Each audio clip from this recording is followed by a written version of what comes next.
Olá a todos, mais uma vez nos encontramos aqui, desta vez não para continuar, não para terminar, mas para começar um novo estudo das lições da Escola Sabatina.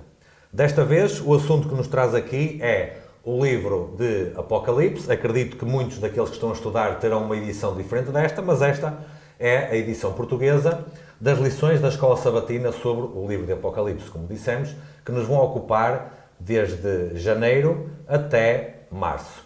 E certamente que este é um assunto profundamente adventista, diria assim, e muito importante para os tempos em que nós vivemos. Portanto, sejam todos bem-vindos a mais um trimestre dos comentários da lição da Escola Sabatina. Mais uma vez, como tem sido o hábito, temos connosco o Pastor Paulo Cordeiro, seja bem-vindo também, que quem conhece o Pastor Paulo Cordeiro já sabe que ele é um profundo estudioso, não apenas de Apocalipse, mas também de Daniel, que são dois livros muito próximos um do outro, como é evidente, e que certamente poderá dar um grande contributo àquilo que são as lições da Escola Sabatina ao longo deste trimestre. Pastor, podemos começar com uma oração, por favor? Muito bem. Querido e amado Pai, estás nos céus, no início de um novo tema, e um tema muito fascinante, sobretudo para nós que acreditamos na Tua breve e iminente vinda. Nós queremos suplicar, Senhor, a presença e a condução do Teu Santo e Bom Espírito.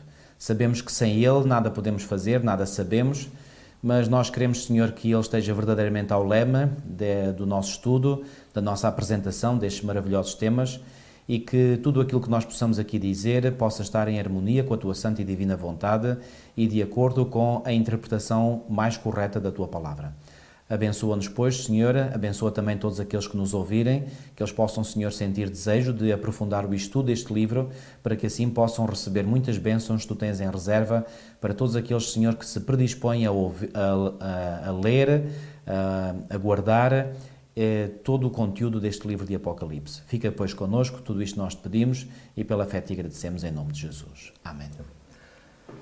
Pastor, estamos diante de um dos livros mais relevantes para a nossa Igreja e até para o mundo em que nós vivemos. Portanto, não podemos disfarçar o nosso entusiasmo por ver que os irmãos da Conferência Geral que determinam e que escolhem os assuntos tiveram a feliz ideia de fazer mais uma vez um trimestre acerca do livro de Apocalipse. E não posso deixar de dizer isto porque ainda há alguns trimestres atrás tivemos lições da Escola Sabatina sobre a preparação para a crise final, na qual tratámos de vários assuntos que também vamos agora entrar em mais detalhe, o que demonstra desde logo, e quero deixar isto como uma nota de satisfação, o que demonstra que os irmãos na Conferência Geral, e quem faz a edição das lições, escolhe temas bastante a propósito, conforme aquilo que nós necessitamos para o tempo em que vivemos, sem prejuízo de qualquer outro tema, também ele relevante. Mas, como eu dizia há pouco, se calhar quando falamos das profecias apocalípticas ou de Daniel, estamos a falar a algo que nos enche a alma, porque é algo profundamente adventista, que está na nossa identidade, na nossa matriz, sem o qual nós não existiríamos, não haveria Igreja Adventista, e então traz-nos um entusiasmo, como eu disse há pouco, redobrado para estes assuntos. Ainda antes de nós começarmos a tratar desta lição número 1, eu sei que o pastor gostaria de apresentar alguns livros que tem aí, que são livros que recomenda para o estudo do livro de Apocalipse e que podem servir de auxílio, de ajuda, para todos aqueles que se querem debruçar ainda mais, como esperemos que queiram, não é? Com o estudo desse livro. Portanto, pastor, o que é que tem aí? Muito bem. Em primeiro lugar, tenho um livro, que é este livro aqui, Revelation of Jesus Christ. Infelizmente, portanto, está em inglês. Portanto, só as pessoas que compreendem como eu chamo, o latim dos nossos dias poderão ler este livro. No entanto, tenho boas notícias. Eu soube que a Casa Publicadora Brasileira, portanto, está para empreender ou já iniciou a tradução deste livro para português. Portanto, em breve, os leitores de língua portuguesa poderão também ter acesso a esta obra, que o autor, como podem ver, portanto, o Ranko Stefanovic, é exatamente o mesmo autor, portanto, das lições deste trimestre. Portanto, este é um livro que foi publicado em 2009 pela Andrews University Press, ou seja, pelo sistema pela publicadora da própria Universidade de Andrews. Tive o privilégio de comprar este livro em 2014, não o li todo ainda, portanto comecei a ler, mas quero ler este livro todo, mas já li partes do livro.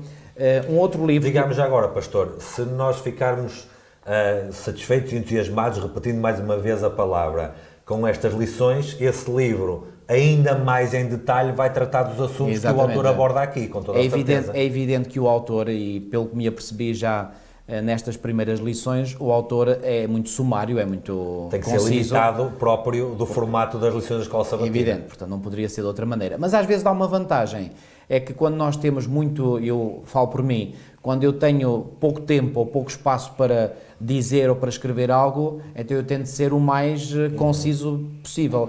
E portanto, muitas vezes aquilo que se explica às vezes em muitas palavras, se apertar, se condensar aquilo, portanto fica só o sumo. E portanto estas lições eu acredito são o sumo, portanto, do livro do Apocalipse. Fica para quem tem facilidade com a língua inglesa ou daqui a algum tempo, quando houver edição portuguesa, se quiser aprofundar os estudos. Portanto, este autor, só a referir, é um professor da Universidade de Andrews, ele é de origem europeia, ele é de origem sérvia, se eu não estou em erro. Depois, há outro livro que eu gostaria de recomendar, bom, mas este é um clássico. Este livro já foi publicado pela Casa Publicadora Brasileira, portanto há muito tempo, é Uma Nova Era segundo as Profecias do Apocalipse. O autor é um autor clássico, é o Dr. Mervyn Maxwell. Uma vez, só para recordar que uma vez eu li um artigo da newsletter do Biblical Research Institute, que é o Instituto de Pesquisas Bíblicas da Conferência Geral, onde eles referiam que os autores adventistas mais altamente cotados dentro do nosso meio adventista e que são intérpretes dos livros de Daniel e Apocalipse é Mervyn Maxwell, um deles, e o outro é Jacques Doucan. E por falar em Jacques Doucan, a Casa Publicadora Brasileira acabou de publicar há pouco tempo este livro do professor Jacques Doucan, também ele um professor da Universidade de Andrews, ele é francófono, de origem francófona, ele é francês, embora seja judeu de origem, e ele escreveu este livro que na sua edição original já foi publicado em 1993. Eu tive o privilégio de, logo quando a edição francesa saiu, de ter comprado, pouco tempo depois de ter saído essa versão, ter lido todo o livro. Depois, em 1999, foi publicada uma versão em inglês, ou uma tradução para o inglês da versão original francesa, e agora temos a edição em português. Este livro é um livro que eu recomendo a 100%. Portanto, o título do livro em português é Segredos de Daniel, e o subtítulo em português ficou Sabedoria e Sonhos de um Príncipe no Exílio. Esse príncipe no exílio, obviamente, que é o próprio profeta Daniel. Portanto, mas não se esqueça, este é o livro de Daniel, e eu creio que... Eu ia fazer essa pergunta, pastor, porque alguém poderá estar a pensar, mas então se estamos diante de um estudo Apocalipse, por que razão está o pastor a sugerir um livro de Daniel? Qual é a ligação entre os dois? Porque os livros de Daniel e Apocalipse estão intimamente ligados, quer dizer, e ao estudar um, quase que obriga a estudar o outro, não é? Isto é como que é o segundo livro de Daniel, Apocalipse, não é? É mais do que um apêndice. Exatamente. Mas este autor, portanto, publicou primeiro este comentário, é um comentário capítulo por capítulo, aos capítulos do livro de Daniel. Portanto, o livro bíblico de Daniel tem 12 capítulos, este livro tem 12 capítulos, portanto, um capítulo deste livro para cada capítulo do livro bíblico de Daniel. E depois de ter publicado este comentário ao livro de Daniel, também publicou um comentário ao livro de Apocalipse. Eu imagino, isso não posso confirmar, mas imagino que a Casa Publicadora Brasileira deva estar a fazer planos também para traduzir o livro, que é o comentário ao livro de Apocalipse. Mas, uma vez que ainda não saiu o comentário ao livro de Apocalipse, recomendo a leitura deste. Este é um livro que tem 200 páginas exatas, portanto, nem mais uma, nem menos uma. Lê-se bem. Agora, recomendo que não leia isto como se lê, digamos, uma história, não é? Este livro tem que ser lido... É um livro de estudo, mais académico. Este é um livro de estudo, portanto, quem ler assim por alto não vai apreciar. Não vai apreciar porque não vai, digamos, vai passar ao lado da riqueza de conteúdo que este livro tem. Portanto, aqui estão algumas sugestões. Portanto, para enriquecer o estudo das profecias, exatamente, que no fundo acabam por ser o assunto central do livro do Apocalipse. Exatamente. Bom, e Filipe, podemos entrar então... Pastor, vou começar com uma pergunta, pastor. Okay. Depois desta introdução que nós fizemos para recomendar mais estes materiais, destes assuntos, como eu disse há pouco, puramente adventistas e que estão no nosso ADN para nunca mais sair, a verdade é essa. Eu vou fazer uma pergunta. Nós estamos a falar de profecia, estamos a falar de livros escatológicos, que vamos já se calhar debruçar um bocadinho, mas logo aqui, na lição número 1, o autor coloca como título o Evangelho de Patmos. Então, Apocalipse é um livro profético, escatológico ou é um evangelho? É tudo. Portanto, a resposta é que o livro do Apocalipse contém tudo. Aliás, deixem-me dizer-vos uma coisa. Quem compreender bem e a fundo os livros de Daniel e Apocalipse, automaticamente compreende toda a restante Bíblia. Porque é impossível nós empreendermos um estudo sério dos livros de Daniel e Apocalipse e não conseguirmos compreender os restantes livros da Bíblia. Portanto, é obrigatório, eu diria mesmo, é obrigatório para entender Daniel e Apocalipse, entender o resto da Bíblia. Portanto, se alguém entende já bem Daniel e Apocalipse, e certamente alguns dos nossos ouvintes ou espectadores, portanto, já entendem bem. Portanto, se já entendem bem, então podem ter... Isso é a certeza de que o resto da Bíblia já está, enfim, na sua essência, bem compreendido. O título que o autor deu a esta primeira lição foi muito bem pensado e está corretíssimo, porque verdadeiramente a mensagem central do livro de Apocalipse não deixa de ser o Evangelho. O Evangelho eterno, que é a expressão que aparece em Apocalipse 14. E por falar em Apocalipse 14, faço já aqui enfim, depois iremos falar mais em detalhe quando chegarmos lá, mas os capítulos 12, 13 e 14 são o núcleo central do livro do Apocalipse.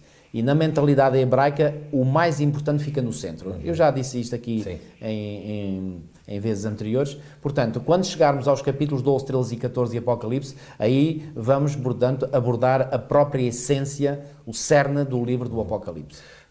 Pastor, toda esta lição é toda ela uma introdução, é uma introdução, nós percebemos. Sim. E então eu farei assim aqui algumas perguntas para nós exatamente criarmos a base para tudo aquilo que vem à frente. Mas se me permites, Filipe, eu iria só buscar uma citação que vem no livro Testemunhos para Ministros e Obreiros Evangélicos, na página 113, e que vem precisamente mencionado aqui na introdução da lição, onde Ellen White diz assim: o livro de Apocalipse abre com uma ordem para compreendermos a instrução que ele contém. Bem-aventurado aquele que lê e os que ouvem as palavras desta profecia, declara Deus, e guardam as coisas que nelas estão escritas, porque o tempo está próximo. E agora aqui Ellen White comenta: quando nós, como um povo, compreendermos o que este livro significa para nós, ver-se-á entre nós um grande reavivamento. Não compreendemos plenamente as lições que ele ensina, não obstante, a ordem que nos é dada é de examiná-lo e estudá-lo. Portanto, gosto sobretudo desta frase onde ela diz: quando nós como um povo compreendermos o que este livro significa para nós, ver-se-á entre nós um grande reavivamento. E é isso que eu faço votos e oro, para que através do estudo deste trimestre, deste livro do Apocalipse, possa haver um reavivamento em cada um de nós, individualmente, também em mim, porque apesar de conhecer, enfim, creio que minimamente o livro do Apocalipse, não vou... A Bíblia é uma fonte inesgotável. Exatamente, e portanto não vou dizer que já conheço tudo, porque não conheço, conheço algumas coisas, sim, mas há certamente outras coisas que eu posso vir a aprender e, portanto, quero aprender, porque só eu que fico a ganhar. É muito interessante o pastor ter focado este texto de Ellen White, porquê? Porque diz aqui que o reavivamento virá como resultado de um profundo estudo e exame das Sagradas Escrituras, no caso concreto do livro de Apocalipse, mas que podemos alargar a todas as Escrituras. E é interessante porquê? Porque se calhar pensamos que o reavivamento pode surgir por um programa espetacular, por um evento qualquer, que acontece ou não, mas todo o reavivamento na Bíblia tem a ver com o estudo da Bíblia, com oração e com jejum. E Filipe, deixa-me dizer-te uma coisa. Quando eu há bocadinho eu fazia referência, por exemplo, ao livro do professor Jacques Ducan, Segredos de Daniel, eu dizia que este livro não pode ser lido rapidamente.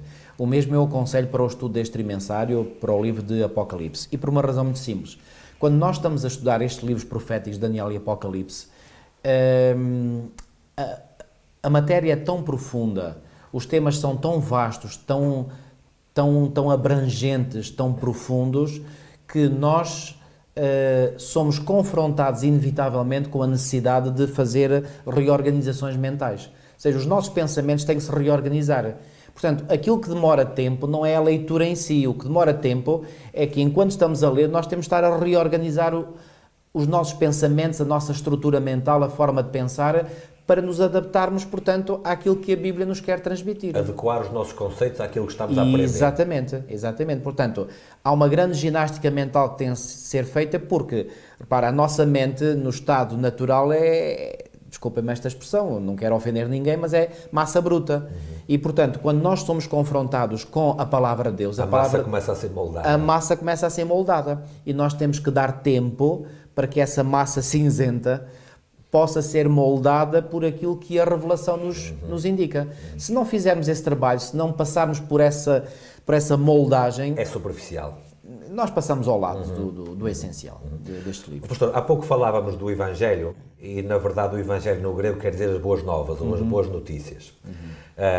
E o próprio livro de Apocalipse, normalmente, quando se fala em Apocalipse, que desde logo é uma tradução literal do grego, mas se calhar não é a mais feliz para nós entendermos, porque a palavra revelação explica muito mais do que a conotação atual que a palavra Apocalipse tem. Sim. E quando nós usamos a palavra Apocalipse, imediatamente, se calhar a grande maioria das pessoas, principalmente as que não têm conhecimento, pensam que vai haver o fim do mundo. Eventos catastróficos. Um meteorito cai na Terra, ou qualquer coisa, uma explosão nuclear, qualquer coisa que acontece. Quando, na verdade, este livro é sim as boas notícias acerca de uma pessoa em particular. Exatamente. O centro deste livro, eu até tomei nota aqui para não me esquecer, uma nota que eu tomei, o mais importante, o núcleo, o fulcral neste livro, não é as bestas, não é um anticristo, não é o 666, é uma pessoa que é a pessoa de Jesus. Exatamente. Todo o resto é o que está à volta para explicar e dar a entender, eu até diria para concluir, em muitos casos,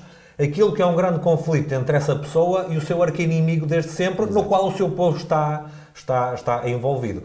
Talvez devemos ter esse conceito base, em primeiro lugar, para percebermos que tudo aquilo que vamos ver a seguir é sempre, e em todos os casos, a revelação da pessoa de Jesus na luta, no grande conflito contra o seu inimigo e no cuidado com a sua igreja também. Exato. E está corretíssimo o que disseste. Portanto, Jesus é a personagem central deste livro, mas há mais.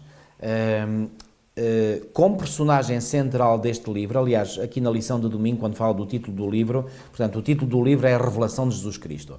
Ou seja, é uma revelação que Jesus Cristo faz, mas é uma revelação que também é uma revelação dele mesmo, ou seja, ele revela-se a ele mesmo e, portanto, revela algumas coisas ao seu servo. Aliás, há aqui uma cadeia de comando, e esta cadeia de comando é que... Em termos de revelação, não é? Em termos de revelação. Portanto, Deus revela ao anjo, o anjo revela a João, que é também conhecido como o revelador, e depois João, por sua vez, passa, digamos, a mensagem que recebeu para o povo. Exatamente. Portanto, Deus, o anjo, João, o povo. Ou seja, há aqui uma... Cada um cumpre com a sua função. Exatamente.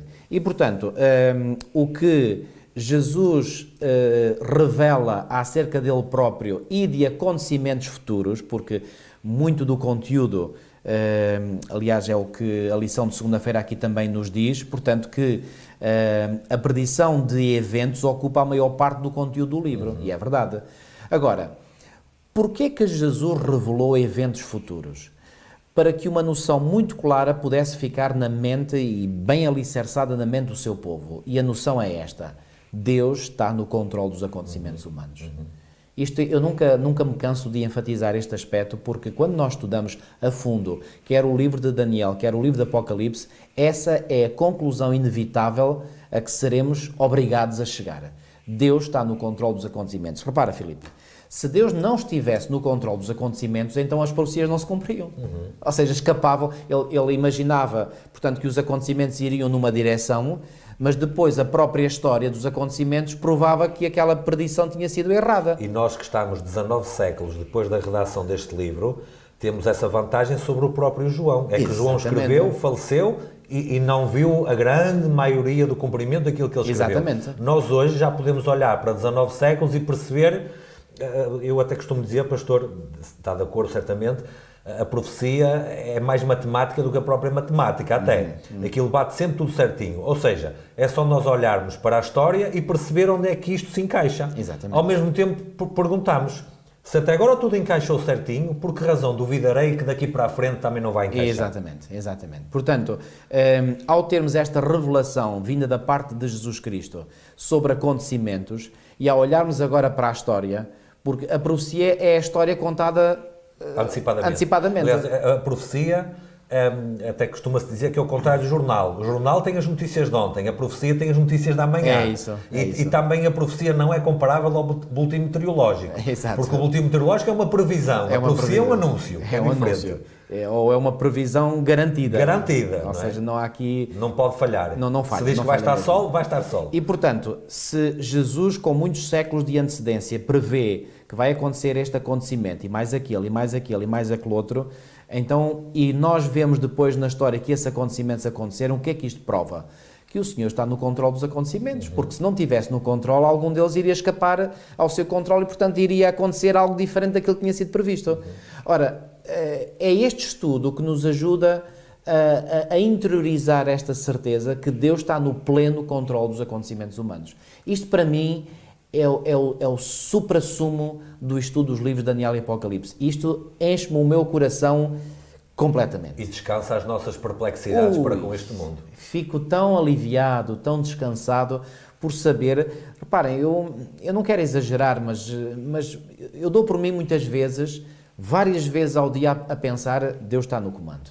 Deus está no comando. Eu ouço uma notícia, eu vejo isto, eu vejo aquilo, seja na sociedade civil, seja na igreja, eu venho sempre ao pensamento, Deus está no comando, Deus está no comando, Deus vai dirigir as coisas. Agora, há aqui uma outra coisa, Deus dirige todos os acontecimentos através do ministério dos seres humanos. E aqui eu sinto uma grande vantagem, um grande privilégio, que é eu estar ao serviço desse Rei soberano de todo o universo, que conhece todas as coisas a priori, e porque sei que ao trabalhar para Ele, eu tenho o meu sucesso garantido.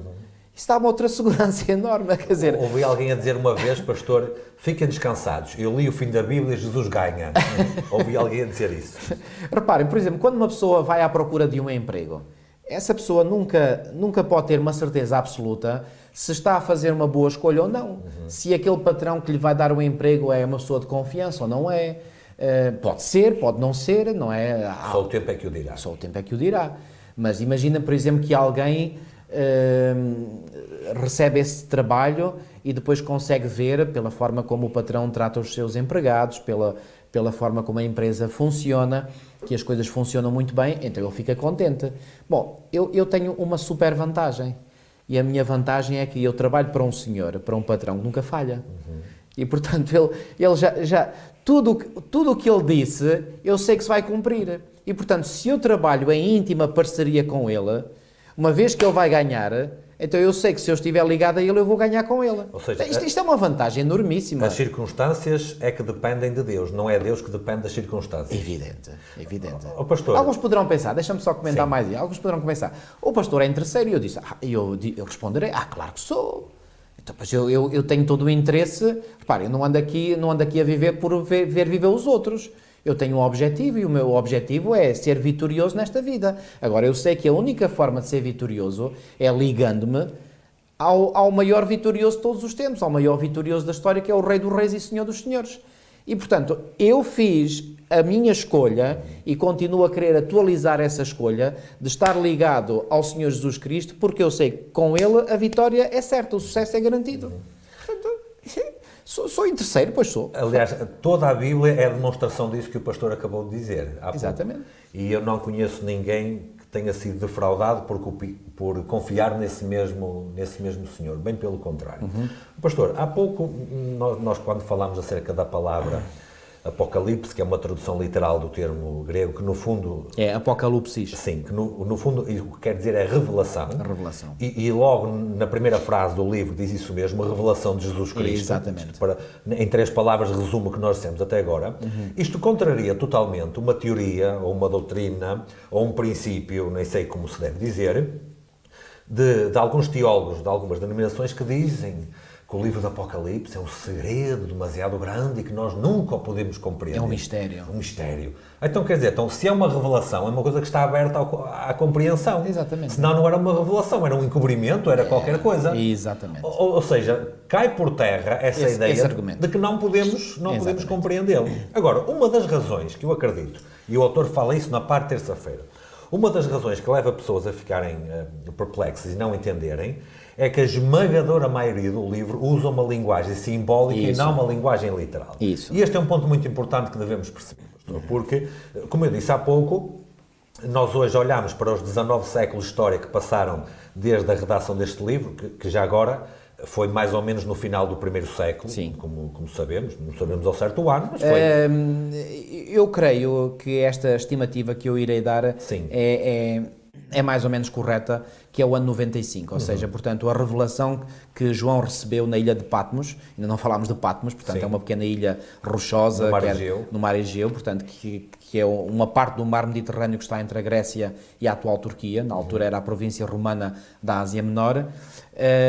Portanto, João recebeu essa visão provavelmente, ou quase certeza, no ano 95. Aliás, eu até me recordo que no ano de 1995 eu recebi informações de que na ilha de Patmos estavam-se a fazer celebrações dos 1900 anos da revelação que João recebeu. Portanto, mesmo não seja... De certeza que foi na última década, isso acreditamos nisso. Foi na última década, se não foi mesmo no ano 95, também não foi muito longe dali. Certo. 94, 96, isso também é irrelevante, não é? Claro. Mas vamos pôr meados da última década do primeiro século, portanto, e meados da última década dá à volta do ano 95. Aí podemos ter uma certeza, não é 100%, mas com uma elevada probabilidade de ser certa. Ou seja, já passaram um pouco mais de 19 séculos desde essa ocasião. Exatamente. E, portanto, João escreveu muitas coisas que ele próprio, certamente, não estava a ver exatamente onde é que aquilo encaixava, o que aquilo era. O mesmo aconteceu com Daniel. Teve que vir um anjo para lhe explicar. E mesmo assim não percebeu tudo. E não percebeu tudo, que havia muitas coisas para a frente. E o anjo até disse, olha, fica descansado, vai lá descansar com os teus pais e depois no final... O anjo até lhe disse uma coisa diferente do que este anjo começa a dizer a João, porque a Daniel disse, fecha, ela não é para ti, é para muito depois de ti. E este anjo começa a dizer, olha, o teu caso não é como o de Daniel, o teu caso é para abrir, o teu caso é para revelar. Mas a minha questão era a seguinte, pastor, nós nestes 19 séculos, como eu disse há pouco, já podemos olhar para a história e já conseguimos encaixar estes símbolos, estes tipos, na concretização literal depois do que aquilo representa. Mas ainda assim, causa perplexidade as pessoas entenderem o que é que o símbolo em si representa, exatamente o que é que quer dizer, e prová-lo e comprová-lo. E daí vem muito debate, e daí vem muita confusão. Bom, há aqui dois aspectos muito importantes que eu gostaria de referir desde o início do estudo deste livro do Apocalipse. O primeiro aspecto tem a ver precisamente com a interpretação daquilo que é o conteúdo do livro do Apocalipse. É impossível que alguém que não está conectado com o Espírito Santo, que foi aquele que, enfim, ajudou todos os profetas e apóstolos a escrever o que escreveram, é impossível que alguém que não está conectado com o Espírito Santo compreenda corretamente a Bíblia. Isso é impossível. O Senhor Jesus foi claro ao dizer que o Espírito da verdade nos guiaria a toda a verdade. Quem é que nos guia a toda a verdade? O Espírito Santo. Portanto, se a pessoa está conectada com o Espírito Santo, pode ter a certeza que tem a possibilidade de poder conhecer toda a verdade. Atenção, toda a verdade revelada. Porque há verdades que Deus entendeu por bem não revelar. Aliás, o autor até menciona Deuteronômio 29. Exatamente. Portanto, há coisas que Deus entendeu por bem. Porquê? Não sabemos, não nos interessa. Eu acho que isso seria apenas entrar num campo especulativo de tentar saber porque é que Deus não revelou certas coisas. Ele é que sabe, Ele tem as suas razões, não discutimos Deus. Se ele entender por bem um dia explicar o porquê, logo o fará. Muito bem, mas o que ele entendeu que seria bom e útil nos revelar a nós, ele revelou. E o que está revelado nós podemos compreender. Portanto, e volto a dizer, Jesus disse, o Espírito da verdade nos conduzirá a toda a verdade. Jesus também disse, conhecereis a verdade. Subentendido toda a verdade. Portanto, se Jesus disse que conhecereis a verdade é porque é possível. Agora, só é possível, volto a enfatizar, se nós tivermos essa ligação com o Senhor. Eu gosto muito de um texto que vem em Provérbios 28:5, que diz que os maus não entendem o que é reto, mas os que buscam o Senhor entendem tudo. Sim. Então, se os que buscam o Senhor entendem tudo, a primeira coisa que nós devemos procurar é buscar o Senhor em oração, pedindo: Senhor, dá-me sabedoria para eu entender a Tua palavra. Dá-me sabedoria para eu entender esta revelação. Então, se tu fizeste uma revelação, então ajuda-me a entender isso. E o Senhor dá sabedoria. Porque a promessa é dada em Tiago, no capítulo 1, gosto muito desse texto, Tiago, no capítulo 1, onde o apóstolo Tiago disse exatamente isso mesmo. Ele diz assim: se porém algum de vós necessita de sabedoria, eu pergunto, quantos de nós é que não necessitamos de sabedoria? Ninguém. Todos nós necessitamos. Se porém algum de vós necessita de sabedoria, peça a Deus, que a todos dá, e dá como? Liberalmente. O que é que quer dizer liberalmente? É de mãos abertas. Ou seja, não está ali a poupar, não está ali a medir, olha, só vou dar um bocadinho a este, um bocadinho... Não, dá de mãos largas. Deus é um Deus de mãos largas. Peça a Deus que a todos dá liberalmente e nada lhes impropera, e ser-lhe-á concedida. Concedida o quê? A tal sabedoria. Agora, peça-a, porém, com fé, em nada duvidando. Pois o que duvida é semelhante à onda do mar, impelida e agitada pelo vento. Portanto, é muito importante nós estarmos em conexão com o Espírito de Deus. Em segundo lugar, o outro aspecto que eu gostaria de referir é que, para nós compreendermos a linguagem simbólica do livro do Apocalipse, e aliás o autor aqui na lição de terça-feira, portanto, refere isso mesmo, nós temos que ir inevitavelmente ao Antigo Testamento. Porque, reparem, quando João recebe esta visão, o Novo Testamento ainda não estava, os livros que hoje compõem o Novo Testamento ainda não estava organizado, só veio a estar organizado mais tarde. Portanto, quais eram as escrituras que existiam na altura de João? Gênesis a Malaquias. Era Gênesis a Malaquias, portanto, enfim, Gênesis a Malaquias. Correto. Tenho que corrigir, porque na Bíblia hebraica o último livro era a Segunda de Crónicas. Mas na nossa... Conforme nós conhecemos hoje, Gênesis exatamente, a Malaquias. É Gênesis a Malaquias. Portanto, eram as escrituras que eram conhecidas naquele tempo. E, portanto, muitos dos símbolos usados por João, e não nos esqueçamos que João era judeu, e, portanto, ele estava certamente familiarizado com a linguagem do Antigo Testamento. A tradição. Exatamente. E, portanto, ele vai pegar nessas imagens, ou Deus revela imagens do Antigo Testamento, como que, e nestas imagens já está uma mensagem subliminar, que é ali introduzida. Muitas dessas imagens são de atos de Deus que aconteceram no passado. E qual é a mensagem, entre aspas, subliminar que aqui é passada pela linguagem simbólica do Apocalipse? É que, assim como Deus agiu no passado nesses momentos, assim Deus age no momento presente e agirá no futuro. Portanto, reparem, quando nós estudamos, por exemplo, sobre aquilo que acontecerá no tempo do fim e fazemos uma comparação, por exemplo, porque o próprio livro do Apocalipse apela a essas imagens do Antigo Testamento, por exemplo, aquela revelação do que aconteceu com o profeta Elias no Monte Carmelo.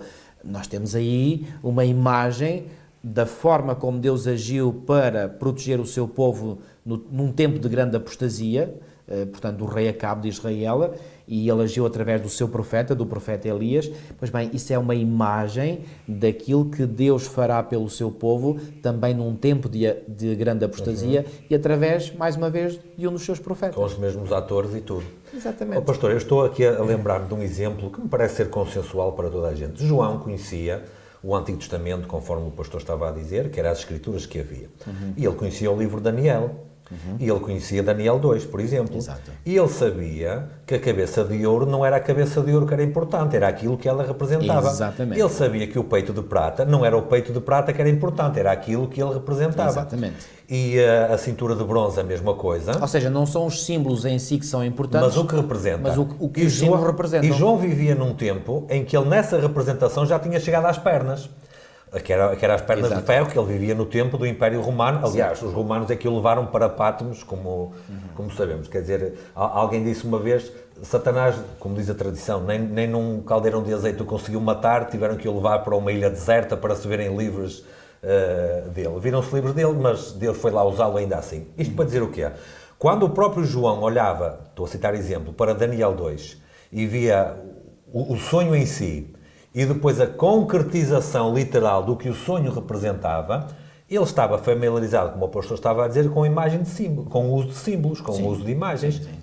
E ele podia saber e entender que aquilo que lhe estava a ser dado eram símbolos que se iam concretizar de alguma forma, embora ele não estivesse a entender exatamente como é que se iam concretizar, como Daniel também não entendeu como é que se ia concretizar algumas coisas e teve que vir alguém para ajudá-lo. Alguns colocam a questão, mas porquê é que o Senhor, nestes livros, e particularmente aqui no livro de Apocalipse, usa uma linguagem simbólica? Eu acredito, e não sou o único a acreditar, que uma das razões, o livro de Apocalipse em si não dá essa razão, mas para bom entendedor, como às vezes costuma dizer, meia palavra basta, eu creio que Deus permitiu que este livro fosse escrito numa linguagem simbólica, ou eu vou dizer de outra maneira, numa linguagem codificada, para que os inimigos do povo de Deus não pudessem destruir este livro. Porque se eles pudessem ler este livro, e como certamente o leram, e entendessem, se a linguagem do livro fosse uma linguagem literal, ou seja, para compreender abertamente, cara a cara, aqueles que seriam os inimigos do povo de Deus viam-se ali retratados e, portanto, podiam... reparem, o que é que aconteceu à Bíblia durante séculos e séculos?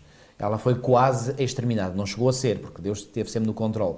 Imaginem se algumas coisas que estão reveladas fossem reveladas de forma explícita. Bom, então aí certamente que o ataque seria muito mais forte. Eu penso que nós podemos ter uma evidência disso, que falaremos se calhar mais em detalhe na próxima semana, na lição número 2, que é o texto que está em Apocalipse, capítulo 1, versículo 10, quando diz que João foi arrebatado em espírito no dia do Senhor. Hoje nós temos traduções das Escrituras que retiraram o dia do Senhor e que escrevem lá no domingo, escrevem isso mesmo assim.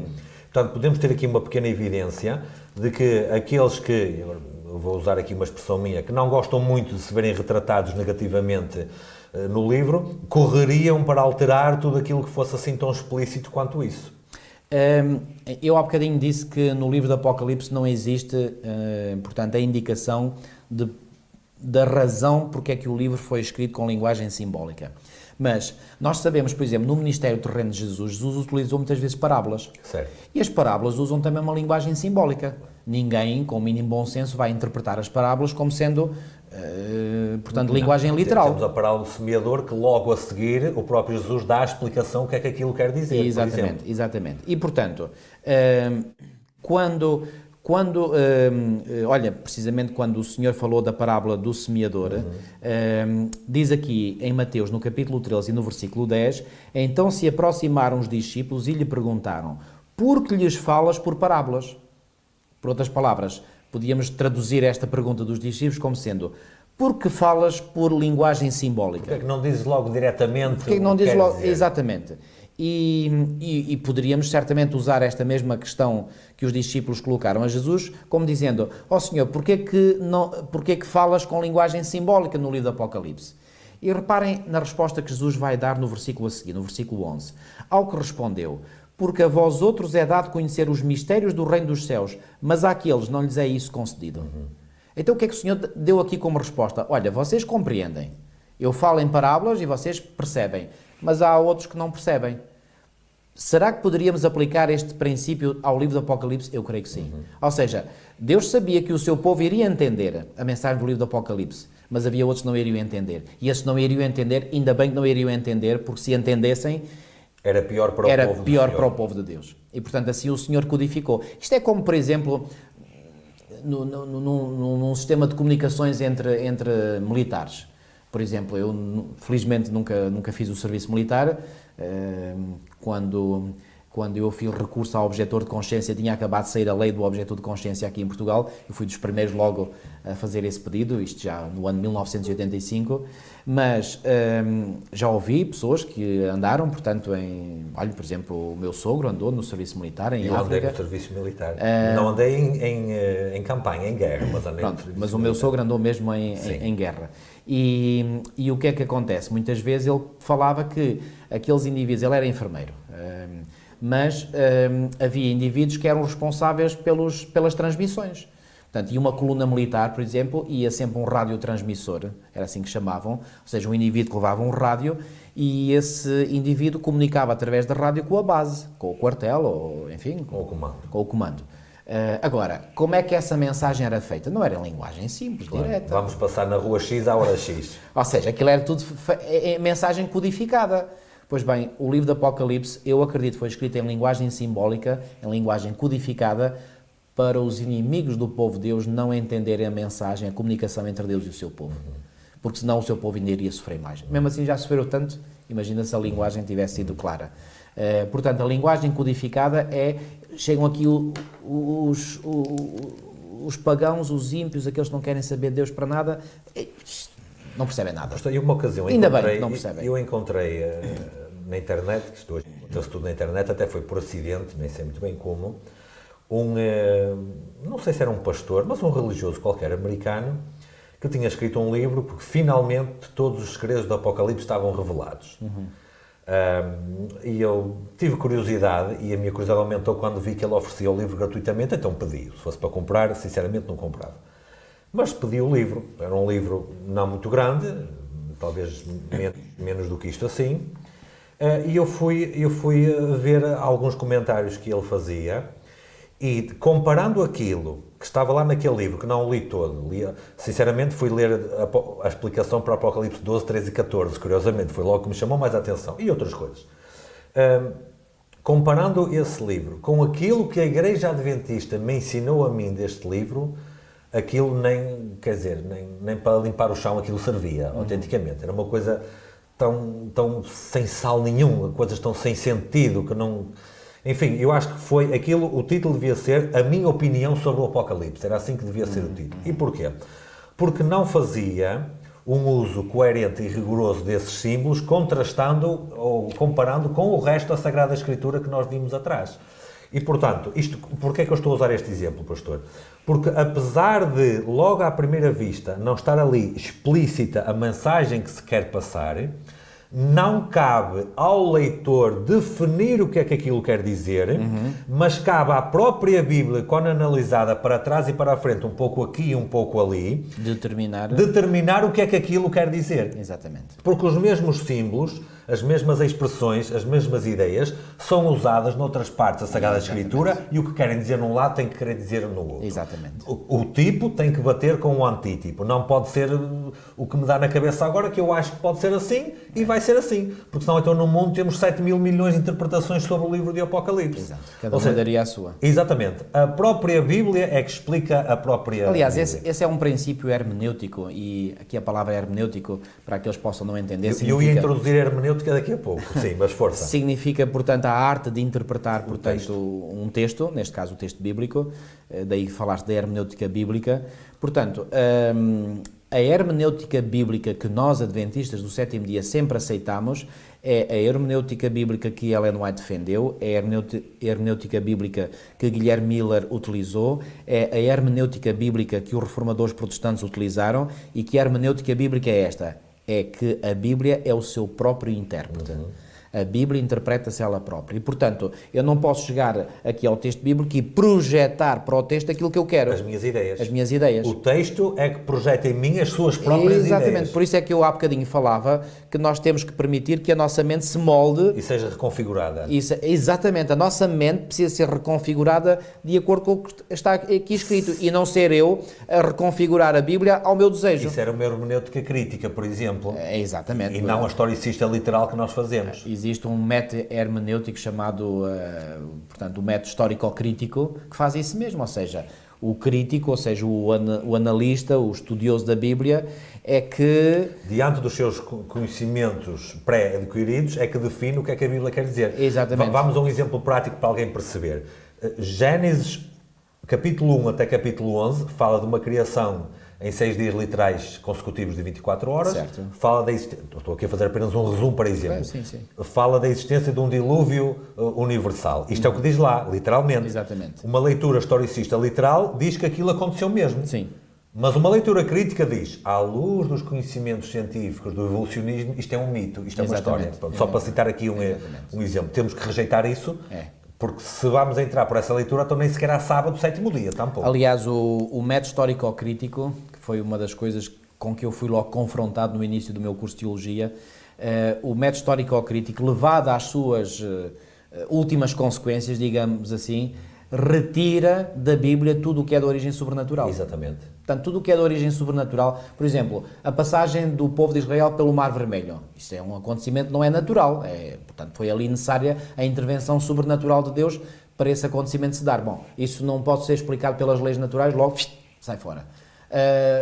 Já parece o princípio dos saduceus que não acreditam na ressurreição, pastor. Que não... E não acreditavam no sobrenatural também, eles não acreditavam em anjo, em espírito, então na ressurreição. Fazia uma interpretação crítica nesse caso. Exatamente. Não há nada de novo debaixo do sol. Claro. Portanto, o método histórico-crítico, com este nome, digamos que o nome é recente, mas o método a prática e o princípio já é antigo. São muito antigos. Portanto, os saduceus são um exemplo perfeito de alguém que no tempo de Cristo já fazia, portanto, uma leitura das Escrituras com essa visão. Portanto, mas temos que fazer aqui uma conciliação, que é o seguinte, porque parece que estamos a contradizer-nos. Há pouco dissemos que o livro do Apocalipse tem muito simbolismo. Sim. E agora estamos a dizer que fazemos uma leitura historicista e literal. Quando vamos ao livro do Apocalipse e fala lá de uma besta com X cabeças, ou de uma besta ou de um animal, que é a mesma palavra, sim, aí não posso interpretar literalmente. Aí, evidentemente, que há um simbolismo que está a ser aplicado aí. Exatamente. E o que nós temos que fazer é, repara, na interpretação, portanto, no método hermenêutico correto, nós devemos abordar a Bíblia e ver o que ela diz no seu sentido mais explícito. Se porventura o texto apelar para uma compreensão simbólica, então aí é que nós teremos que ir à procura do significado desse simbolismo noutras partes das Escrituras e aplicar o mesmo significado na passagem em questão. Para lhe descobrir Não sei se me fiz perceber ou se compliquei demais. Para descobrir qual é o significado real e literal que isso... Por exemplo, de uma forma geral, a linguagem da Bíblia é uma linguagem literal, ou seja, é preto no branco, não há aqui... Quando Deus criou o homem do pó da terra, ele mexeu no pó da terra e na água e formou o homem, ponto final. Agora, há duas partes das Escrituras, sobretudo os livros proféticos, Daniel e Apocalipse, e as parábolas, que não podem ser interpretados de forma literal. Aí aplica-se, portanto, o princípio de que isto tem que ser interpretado aplicando aqui, portanto... digamos, eu vou usar aqui um termo muito meu, as passwords que ajudam a descodificar o que é que aquele símbolo quer dizer. Agora, onde é que eu vou buscar essas passwords? Na própria Bíblia. À própria Bíblia. Portanto, a Bíblia é que me dá as passwords, não sou eu que invento. Não sou eu que agora vou criar aqui uma password e tento... Não, tem que ser o que a Bíblia me dá. Então, eu pego nessas passwords, nesses sistemas, num sistema de interpretação que a própria Bíblia dá e aplico onde deve ser aplicada. Ou seja, a Bíblia é o seu próprio dicionário. É o seu próprio intérprete, como há bocadinho eu disse. Exatamente. Agora, há aqui outra coisa que eu gostaria de referir também. Por exemplo, aqui na introdução deste trimensário, o autor faz aqui referência ao facto de que existem várias leituras que são feitas do livro do Apocalipse. E, por exemplo, existe uma forma, que é aquilo que tu referiste há bocadinho, que é o método chamado historicista. Esse método historicista, atenção, eu já percebi que há membros, às vezes, da Igreja que percebem esse método de forma errada. Historicista significa que segue o fluxo da história, é só isso. Não tem outro significado aqui escondido, misterioso, não.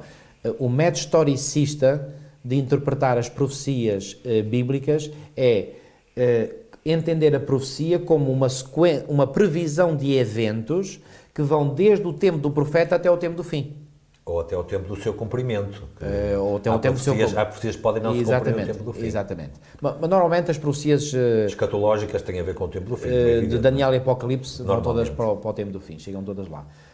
Agora, o que tu disseste é verdade, por exemplo, as profecias estão em livros como Isaías, Jeremias, Ezequiel, até em Gênesis, por exemplo, aquela profecia que foi dada a Abraão de que os seus descendentes estariam 400 anos no Egito. Bom, foi uma profecia cronológica, teve o seu cumprimento e parou. Sim, e até mesmo a profecia dos 2300 anos, ou tardes e manhãs, também não chega até ao fim. Não chega ao tempo do fim, e ela subdivide-se e tem partes que param ali na... Quer dizer, ela chega ao tempo do fim, mas não chega ao fim do tempo do fim. Correto. mas depois ela subdivide-se em partes que vão até ao tempo de Jesus, por exemplo. Exatamente. Porque quando nós falamos do tempo do fim, estamos a falar de um período que começou em 1798 e estende-se até à segunda vinda de Cristo. Esse é que é o tempo do fim. Nós agora estamos a viver no fim do tempo do fim, não é? Ok. Mas há outras leituras que são feitas do livro do Apocalipse.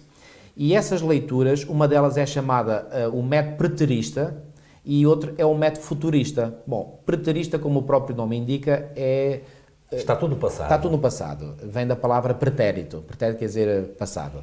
E futurista, como o próprio nome também claramente indica, está tudo no futuro. Ou seja, para aqueles que leem o livro de Apocalipse com uns óculos preteristas, eles acham que tudo o que está no livro de Apocalipse já se cumpriu tudo no primeiro século. Ou seja, no tempo de João foi tudo cumprido aí, portanto estas bestas refere-se ao Império Romano, na altura, pagão, e portanto João estava muito irritado com os romanos, porque os romanos o mandaram. Estou a dar um exemplo.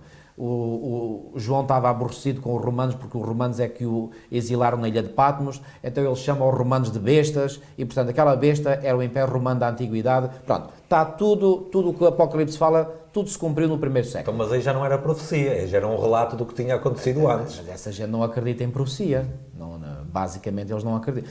Normalmente, quem adota este método preterista são aquelas pessoas de pensamento liberal. Ou seja, são pessoas que não acreditam, por exemplo, na inspiração da Bíblia, não acreditam em profecia. Só acreditam no tangível e palpável. Por exemplo, do método histórico-crítico que há bocadinho falámos, eles não acreditam que Daniel tenha escrito e falado de acontecimentos, portanto, que estavam muito avante do seu tempo. Não, diz, não, isso é impossível. Não. Como é que Daniel... Reparem, começam logo com este pensamento aparentemente muito racional. Como é que Daniel poderia escrever de acontecimentos que estavam 200, 300, 400 anos à sua frente? Bom, para uma mente racional, que não acredita em Deus, nem acredita na inspiração, isto faz sentido, claro. Isto é lógico. O problema é que retira Deus de cena. Ora, aí está. Problema. Mas é que para nós crentes isto faz sentido, porque Deus que conhece o futuro desde o princípio... É que revelou a Daniel. É que revelou a Daniel, não foi Daniel por ele. Exatamente. Mas Daniel foi objeto de uma revelação e então, ao lhe ser revelado por Deus acontecimentos futuros, ele escreveu aquilo que Deus lhe revelou. E, portanto, ele pôde falar de acontecimentos futuros porque Deus conhece o futuro e lhe revelou. Mas para a mente racional isto não faz sentido, isto é ilógico. E, portanto, parte-se logo do pressuposto, não. O que Daniel escreveu é acontecimentos do seu tempo, não pode ser depois dele. Como é que ele sabia o que é que ele... Reparem, é um argumento, volto a dizer, aparentemente lógico.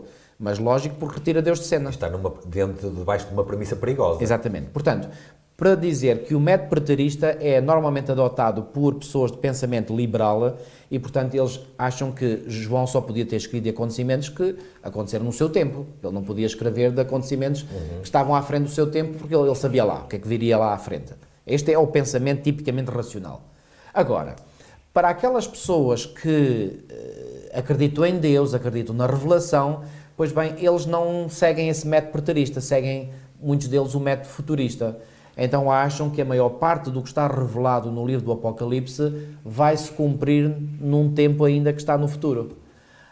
No método historicista, o que nós dizemos, e reparem, os Adventistas do Sétimo Dia são o único povo à face da Terra que ainda adota o método historicista. O que é que o método historicista diz? As profecias que estão no livro de Daniel e no livro do Apocalipse revelam um fluxo de acontecimentos ao longo da história, fluxo esse que começou no tempo do profeta, quando ele recebeu a revelação de Deus, e que se estende até ao tempo do fim. Ou seja, esse é o método historicista. Ou seja, há coisas que na verdade sim estão no passado, há outras que estão a acontecer agora e ainda há outras que vão acontecer no futuro. Bom, há coisas que passaram no tempo de João, sim, há outras que passaram um século depois de João, 2 séculos, 3 séculos, 4 séculos, 5 séculos, por aí fora, passando por todos os séculos, e que chegam aos nossos dias. E, por exemplo, aliás, até ultrapassam os nossos dias, há coisas que ainda estão à frente. Exatamente, eu estou a falar das coisas que já estão passadas, portanto chegam aos nossos dias. E temos aqui uma breve estrutura organizacional de Apocalipse mencionada aqui na introdução, que diz que a primeira parte, que vai de Apocalipse 1 a 3, 22, ou seja, os primeiros 3 capítulos de Apocalipse, fala da situação das igrejas no tempo de João, isto é tempo de João, realmente, portanto, aquelas igrejas, repara, a mensagem que é dada em Apocalipse 2 e 3 às 7 igrejas, começando com Éfeso, depois Esmirna, Pérgamo, Tiatira, Sardes, Filadélfia, Laodiceia. Falaremos disso um bocadinho na lição 2 e a maioria na lição 3. Exatamente. Portanto, essas mensagens foram realmente aplicadas a essas igrejas específicas naquele tempo específico. Aplicação histórica. Aplicação histórica. Portanto, algo estava a acontecer no tempo de João. Isso está fora de questão, ok? Agora, diz aqui também que essas mensagens dadas a essas 7 igrejas específicas também representam uma mensagem que se aplica a diferentes fases históricas da vida da igreja. Aplicação profética. Aplicação profética. E já vamos perceber porque é que nós passamos de uma aplicação histórica para uma aplicação profética. Depois, desde o capítulo 4 de Apocalipse até ao final do capítulo 11, temos aqui uma repetição ou uma recapitulação dessa história da igreja, que já vem mencionada, portanto, na história das 7 igrejas, e agora repete-se aqui através da imagem dos selos e das trombetas. Então, temos aqui uma recapitulação da história, no mesmo período. Depois, os capítulos 12, 13 e 14, conforme eu disse aqui, é o centro temático do livro, como diz aqui muito bem na introdução, e abrange a história do grande conflito desde antes do tempo de Jesus. Aliás, até mostra como é que o conflito começou no céu, e que Satanás e os seus anjos foram expulsos do céu para esta terra, e vai até quando? E vai até ao segundo advento. E finalmente, desde o capítulo 15 até ao final do capítulo 22, que é o último, aí temos profecias exclusivamente para o tempo do fim. Ok? Por exemplo, de Apocalipse 15 a 22, refere-se a acontecimentos que, na sua maior parte, portanto, ainda estão no futuro, mesmo em relação ao dia de hoje. Ok? Mas até Apocalipse, digamos, 12, a maior parte do que lá está, já está no passado. Okay? Ora, aí está o tal fluxo. Exatamente. Histórico ou profético. O tal fluxo, exatamente. Isso demonstra claramente aquilo que o pastor disse há pouco, de que há um Deus que está no controle da situação, Exatamente. realmente. Que não apenas faz uma previsão ou anúncio ou pré-anúncio daquilo que vai acontecer, mas que está no controle dessa situação. E é curioso, pastor, que, isto tendo em conta um assunto bastante polémico nos dias de hoje, João, logo nos primeiros versículos do Apocalipse, faz uma referência à Trindade, faz uma referência à divindade, que nós podemos ler no capítulo 1 e nos versículos 4 e 5, talvez possamos ler mesmo, para falar aqui um pouco acerca disto. E eu queria mesmo aqui sublinhar algo pronto, que devemos aqui referir, que é o seguinte. Eu vou ler então os versículos 4 e 5. João, que é, portanto, o autor, às 7 igrejas que se encontram na Ásia, portanto, aqui ele dirige claramente este livro, todo o livro, os destinatários imediatos deste livro primeiros são estas 7 igrejas. Só que a mensagem deste livro não fica confinada a essas 7 igrejas. Também foi para elas, ok? Ou seja, nesta parte, o livro do Apocalipse é preterista, nesta parte. Mas ele é historicista e é futurista, ou seja, ele tem coisas que se passaram no tempo de João, como eu disse, tem coisas que se passam no futuro, tem outras coisas que se passaram pelo meio, ao longo da história. Então ele diz aqui, João, às 7 igrejas se encontram na Ásia, graça e paz a vós outros. Esta é uma expressão aqui, a graça, como o autor menciona muito bem, portanto, como nas epístolas paulinas. É a saudação grega, portanto, que a palavra grega para graça é charis, e depois tinha também a saudação hebraica shalom, ou seja, quer dizer paz, então graça e paz. Graça e paz a vós outros, que é a mesma saudação que o apóstolo Paulo usou também, muitas das suas epístolas. Depois diz assim, da parte, é a primeira menção a esta expressão, da parte de alguém. Quem é esse alguém? Daquele que é, que era e que há de vir.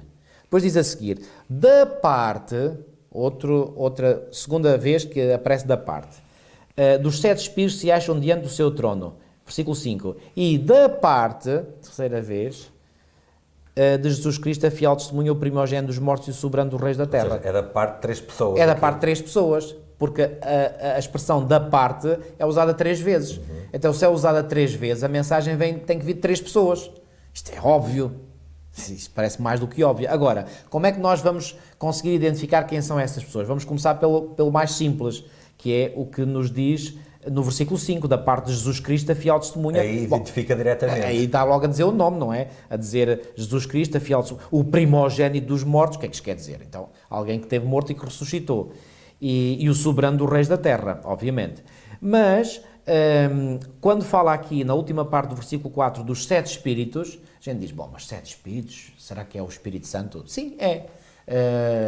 porque o número 7 é um número que está carregado de um forte simbolismo no livro do Apocalipse. E 7 simboliza a plenitude. Aliás, fala aqui, portanto, em Apocalipse 4:5, nós temos aqui a indicação, Apocalipse 4:5, que diz assim: do trono saem relâmpagos, vozes e trovões, e diante do trono ardem 7 tochas de fogo, são os 7 Espíritos de Deus. Portanto, outra referência neste livro do Apocalipse aos 7 Espíritos de Deus. A pergunta é, será que Deus tem 7 Espíritos literais? Não, não tem. Mas, portanto, aqui 7 automaticamente apela para quê? Para uma interpretação simbólica. Aparece também no capítulo 5 e no versículo 6. E no versículo 6, exatamente, diz assim: então vi no meio do trono e dos 4 seres viventes e entre os anciãos de pé um cordeiro como tendo sido morto. Ele tinha 7 chifres, bem como 7 olhos, que são os 7 Espíritos de Deus enviados por toda a terra. É engraçado que Jesus nos Evangelhos diz que enviaria o Consolador, e aqui diz que os 7 Espíritos são enviados a toda a terra. Exatamente. Agora, porquê que o livro de Apocalipse usa esta expressão 7 Espíritos para seguramente se aplicar ao Espírito Santo? Há um texto que está em Isaías, no capítulo 11, Isaías capítulo 11, no versículo 2, que nos ajuda a explicar porque que João vai usar esta linguagem de 7 Espíritos. E aí em Isaías 11 diz assim, eu vou ler, o texto diz assim: repousará sobre ele quem? Sobre ele, fala o versículo 1, do tronco de Jessé sairá um rebento e das suas raízes um renovo. Quem é este renovo? É o próprio Cristo, okay? Que vem do tronco de Jessé, ou seja, da linhagem de Jessé. Quem foi Jessé? O pai de Davi. Okay? Repousará sobre ele o Espírito do Senhor, o Espírito de sabedoria e de entendimento, o Espírito de conselho e de fortaleza, o Espírito de conhecimento e de temor do Senhor. Se formos contar quantas vezes aqui a palavra Espírito aparece, bom, algumas vezes aparece de forma subentendida. Isto porque a língua portuguesa nós usamos muitas vezes o sujeito de forma subentendida. Então, mas se formos contar as vezes que aparece aqui, é precisamente 7 vezes. Esses atributos todos são mencionados 7 vezes. Exatamente. Reparem, o Espírito do Senhor, primeira menção. Depois, o Espírito de sabedoria. E depois, não está explícito, mas subentendido, o Espírito de entendimento, o Espírito de conselho, o Espírito de fortaleza, já vai em 5, o Espírito de conhecimento 6 e o Espírito de temor do Senhor 7. Então isto revela as várias facetas pelas quais o Espírito de Deus opera. Quando João faz referência aos 7 Espíritos, certamente ele está a falar em todas as facetas pelas quais o Espírito de Deus trabalha. Cá está um exemplo de como nós devemos interpretar o livro do Apocalipse. A Bíblia é interpretar a própria Bíblia. Exatamente, exatamente. E agora temos que explicar onde é que está o Pai aqui. Exatamente. Por uma questão lógica é o que falta. O Pai é o que falta, exatamente.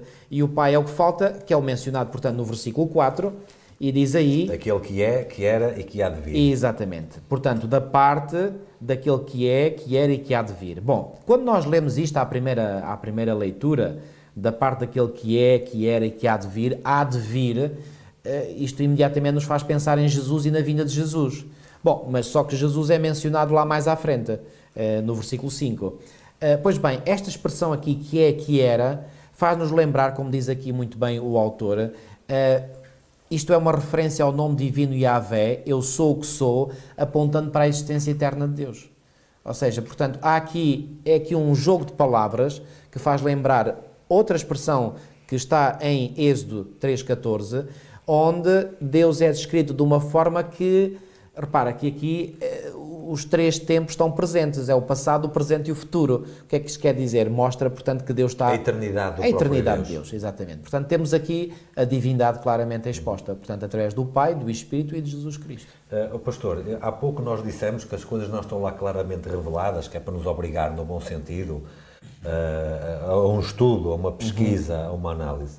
E nós, por este exemplo que nós acabamos de ver aqui, e tomando isto como padrão e como bitola para o resto do livro do Apocalipse, em 5 minutos, ou em 6 ou 7 minutos, procurando outros textos no livro do Apocalipse, e um que está no livro de Isaías, que é, como dissemos, a própria Bíblia a interpretar-se a si mesma, nós podemos decifrar o código que estava naquele... Estou a usar uma expressão que nós usámos antes. decifrar o código daquele versículo que parecia não fazer muito sentido e não estávamos a entender aquilo. Só não faz sentido se o quisermos entender de forma literal.